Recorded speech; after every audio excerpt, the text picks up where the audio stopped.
You're a dick. Hey everybody, it's Carly Renee, and this week's topic is self-injury. Have we ever done it? What do we think about it? Hey everyone, it is Carly Renee, and it is late on Sunday, a couple of hours over. Basically, you can do it, to me, you can do it two different ways, mentally and physically. The most obvious way physically is cutting, or I guess... Burning. Yeah, cutting, burning, beating yourself up, anything like that. You can do it mentally. I think that kind of involves an eating disorder. Of course, that's mentally and physically, because you completely injure yourself with these, whether it is beating yourself up mentally and causing yourself to believe certain things about, I guess, yourself that isn't true, and it makes your mind alter those emotions that, your self-esteem just crashes. I think that can be a way of self-injury. The cutting and everything, I think that's a pretty serious topic. A lot of kids or teens do it because it's just what they hear at first. You see a lot of people out there making fun of it and saying, wow, they're emo, go get a razor. But there's a lot more to it. People just think it's for attention when it's not. It's basically a means of escape. Yeah, I've cut myself before. I had an eating disorder. I beat myself up. There's quite a lot that fall into this that are pretty serious topics.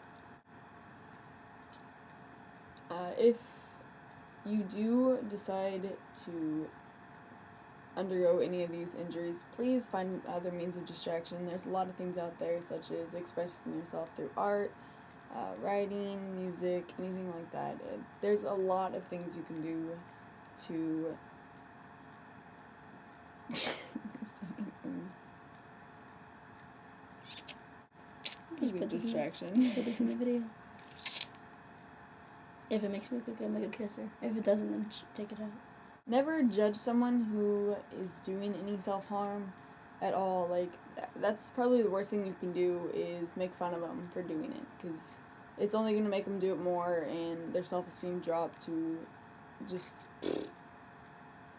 Zero. Negative zero. Negative zero? Yeah. Or worse than that. I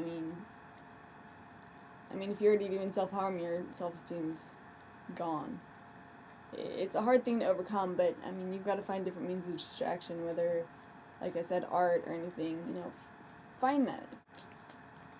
Personally, I haven't really suffered from self-injury in a sense that people would be able to physically see what was wrong with me. Technically, nothing was wrong with me. I have something called IBS.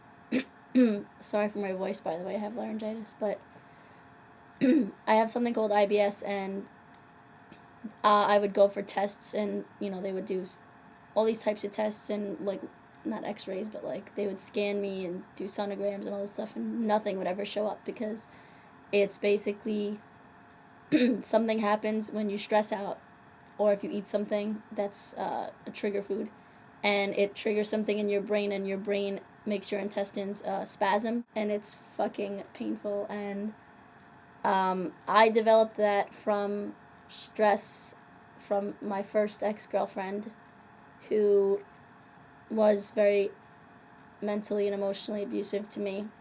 And not that it was my way of self-harming myself, because I didn't think, oh yeah, I should harm myself because I'm upsetting her with something. It just was something that kind of happened, but maybe subconsciously that was kind of what happened, I guess. She would make me feel bad. I think so. Yeah. Then, I don't know, your mind kind of takes over. Yeah.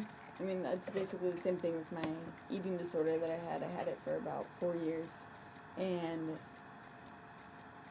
every day was a struggle. I would end up hurting myself in order to be this perfect image that I thought I should be, but I know now that that's not who I want to be. So basically that's the topic for this week. I fly out in a couple of hours, so I'm trying to make this video quick. But I will see you guys next Sunday, and I will be back in San Antonio. And This is your channel. I know. Bye, guys. Bye.